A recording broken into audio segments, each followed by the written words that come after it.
ماننا نہیں ہے، پہچان کر ماننا ہے۔ ہم نے صرف مانا نہیں، سارے نوجوان دوستوں کے حوالے یہی پیغام ہے۔ امام کون ہے؟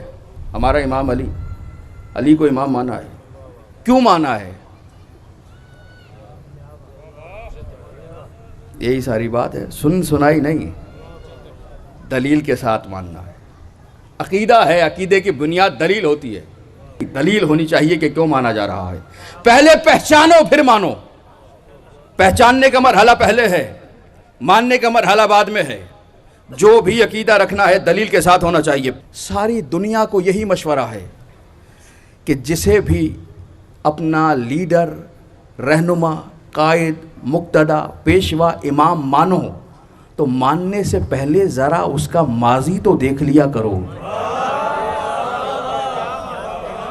آہستہ سے جملہ کہا میں نے، آہستہ جو سامعین بیٹھے ہوئے ان کے بعد پہلے پہچاننا ہے پھر ماننا ہے۔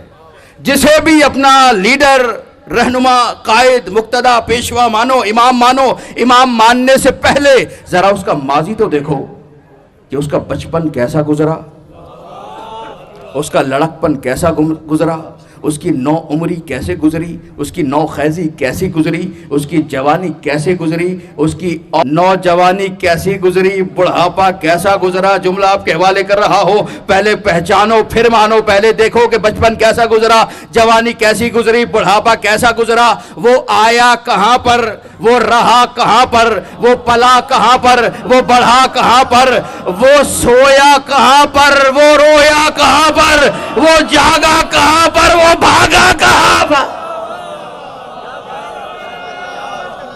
پیغام یہی ہے نوجوانوں کے حوالے، پہلے پہچانو پھر مانو۔ اچھی طرح پہچانو بچپن کیسا گزرا اس کا، جسے ہم مان رہے ہیں، ہمیں تو پیچھے چلنا ہے، اسے آگے چلنا ہے، یہ امام ہے تو کیسا ہونا چاہیے، بچپن کیسا گزرا، لڑکپن کیسا گزرا، نوجوانی کیسی گزری، جوانی کیسی گزری، بڑھاپا کیسا گزرا، کیسا ہے۔ اور ہم نے اسے امام مانا۔ انسان تو انسان، سارا عالم جس کا قصیدہ پڑھتا نظر آ رہا ہے۔ جملہ کہوں گا، ایک سامنے کے حوالے کر رہا ہوں۔ ایسا امام مانا، صرف انسان نہیں، سارا عالم اس کا قصیدہ پڑھتا نظر آ رہا ہے۔ ہم سر اٹھا کر فخر سے کہتے ہیں کہ ہم نے اسے امام مانا ہے جو آیا تو اس بیت میں آیا جو بیت ہدی للعالمین ہے، اس کے بیت میں آیا جو رب العالمین ہے، اس کا جانشین بن کر آیا جو رحمت للعالمین ہے، اور اس کا شوہر بن کر آیا جو سیدۃ النساء العالمین۔